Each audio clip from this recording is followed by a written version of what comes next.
நமஸ்காரம். இன்றைக்கி மடிப்பாக்கம் சுந்தரி மாமியார் கிச்சனில் ஒரு இட்லி சாம்பார் எப்படி பண்ணலாம் அப்படிங்கிறத பார்க்கலாம்.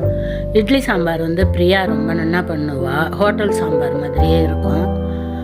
மினி இட்லி, தோசை எல்லாத்துக்குமே இந்த சாம்பார் நல்ல டேஸ்ட்டாக இருக்கும். ஹோட்டல் ஸ்டைலில் இட்லி சாம்பார் எப்படி பண்ணுறதுங்கிறத பார்க்கலாம். 150 கிராம் துவரம்பருப்பு எடுத்துன்ட்டு 2 தடவை நல்லா களைஞ்சிட்டு கொஞ்சம் தண்ணியை விட்டு குக்கரில் போட்டு கொஞ்சம் மஞ்சள் பொடி போட்டு நல்லா ஒரு 4-5 விசில் விட்டு நல்லா குழைய வேக விட்டுக்கணும். இந்த அளவுக்கு குழைய வேக விட்டுக்கணும் துவரம்பருப்பை. இந்த அளவு ஒரு 4-5 பேர் தாராளமாக சாப்பிடலாம். அதுக்கு ஒரு சின்ன நெல்லிக்காய் அளவுக்கு புளி எடுத்துக்கலாம்.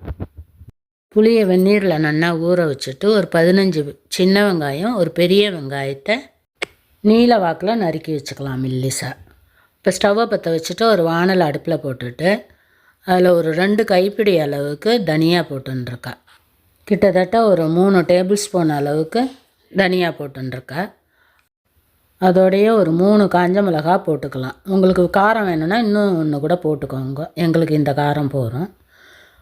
1.5 டேபிள் ஸ்பூன் அளவுக்கு கடலைப்பருப்பு.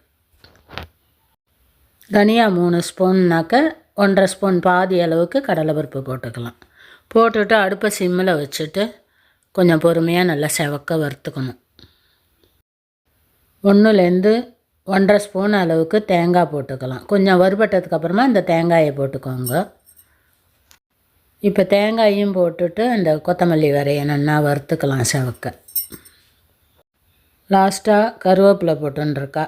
இது இங்கே பச்சை கருவேப்பிலை கிடைக்காதுங்கிறதுனால காஞ்ச கருவேப்பிலை தான். அதையும் போட்டுட்டு நல்லா இந்த அளவுக்கு செவக்க வறுத்துக்கோங்க. அப்போ தான் வாசனையாக இருக்கும். இப்போ வறுத்த கொத்தமல்லி வர ஆறுனதுக்கப்புறமா மிக்சி ஜாரில் போட்டு பொடி பண்ணிக்கலாம். ஒரு குக்கரை வச்சு அதில் ஒரு 4 டேபிள் ஸ்பூன் அளவுக்கு எண்ணெயை விட்டுட்டு, சமையல் எண்ணெய் தான், 2 குட்டி ஸ்பூனால் கடுகு போட்டுருக்கா. போட்டுட்டு இந்த வெங்காயத்தெல்லாம் அதிலே போட்டு நல்லா வதக்கிக்கலாம். வெங்காயம், கருவேப்பிலை எல்லாத்தையுமே அதிலே போட்டுக்கலாம். ஒரு 2 நிமிஷத்துக்கு வெங்காயத்தை நல்லா வதக்கினதுக்கப்புறமா நம்ம ஊற வச்சுருக்கிற புளியை எடுத்து கரைச்சி அதில் விட்டுடலாம். புளியை கரைச்சி விட்டுட்டு ஒரு 1/2 ஸ்பூன் அளவுக்கு மஞ்சள் பொடி, ஒரு 2 ஸ்பூன் அளவுக்கு சாம்பார் பொடி, அதுக்கு தேவையான அளவு உப்பை குறைச்சே போட்டுக்கோங்க. வேணா அப்புறமா கூட போட்டுக்கலாம். நம்ம வறுத்து குறைன்னு பொடி பண்ணி வச்சுருந்த தனியா பொடியையும் அதிலே போட்டுடலாம். ரொம்ப நைஸாக பொடி பண்ண வேண்டாம், கொஞ்சம் குறைன்னு பண்ணிக்கோங்க.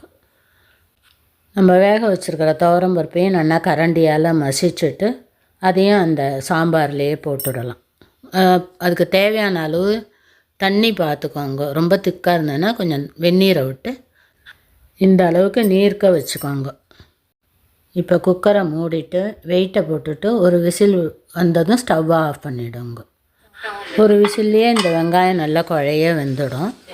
சாம்பாரும் கொஞ்சம் கெட்டியாகிடும். இப்போ குக்கர் வெயிட் எடுக்கிறதுக்குள்ளே நம்ம இட்லி எப்படி வந்திருக்குங்கிறத பார்க்கலாம். இது மிக்சியில் அரைச்சி வார்த்த இட்லி தான். செம சாஃப்டாக இருந்தது. எப்பயாவது நான் மிக்சியில் எப்படி அரைக்கிறதுங்கிறத போடுறேன். அவள் வரத்துக்குள்ளே நான் இட்லியை வார்த்து வச்சுட்டேன். அவள் சாம்பாரை வச்சா ஸ்கூல் விட்டு இப்போ வெயிட் எடுத்தாச்சு. சாம்பார் ரெடியாக எடுத்து லாஸ்ட்டாக கொஞ்சம் பெருங்காயத்தை தூவிட்டு அப்படியே சர்வ் பண்ண வேண்டியது தான். ஒரு 7-8 நிமிஷத்துக்குள்ளே இட்லி சாம்பார் ரெடியாக எடுத்து இப்போ பார்க்குறதுக்கு தண்ணியாக இருக்க மாதிரி இருக்குது. இன்னும் 2 நிமிஷம் ஆச்சுன்னா நல்லா கெட்டியாக ஆகிடும். நல்ல டேஸ்டியான இட்லி சாம்பாரை இட்லியில் விட்டு சாப்பிடலாம் வாங்கோ.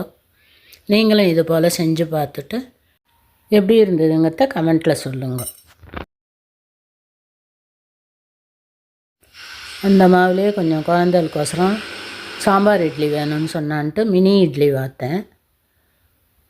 சொட்டு எண்ணெயை விட்டுட்டு எல்லா குழியிலையும் கொஞ்சம் கொஞ்சம் தடவிட்டு ஒரு ஸ்பூன் அளவுக்கு மாவு எடுத்து, கரண்டியால் விட முடியாது, அதனால் ஸ்பூனால் எடுத்து கொஞ்சம் கொஞ்சமாக மாவை விட்டோன்னா எல்லா குழியிலையும் எல்லா இடத்துலையும் ஸ்ப்ரெட் ஆகாமல் அந்த குழிக்குள்ளேயே இருக்கும். இதே போல் எல்லா தட்டுலேயும் மாவை விட்டுட்டு நம்ம இட்லி பானையில் வச்சு வேக விட வேண்டியது தான். மினி இட்லிங்கிறதுனால ஒரு 5லேருந்து 6 நிமிஷம் வெந்தாலே போதும், சீக்கிரம் வெந்துடும். அன்றைக்கி ஹோட்டல் ஸ்டைலில் குழந்தைகளுக்கு மினி இட்லி சாம்பார் பண்ணி சாப்பிட கொடுத்தோம். ஆசையாக விரும்பி சாப்பிட்டா. நீங்களும் இது போல் செஞ்சு பார்த்துட்டு எப்படி வந்ததுங்கிறத கமெண்ட்டில் சொல்லுங்க. லைக் பண்ணுங்க, ஷேர் பண்ணுங்க, சப்ஸ்கிரைப் பண்ணுங்க. தேங்க்யூ ஃபார் வாட்சிங். நெக்ஸ்ட் வீடியோவில் பார்க்கலாம்.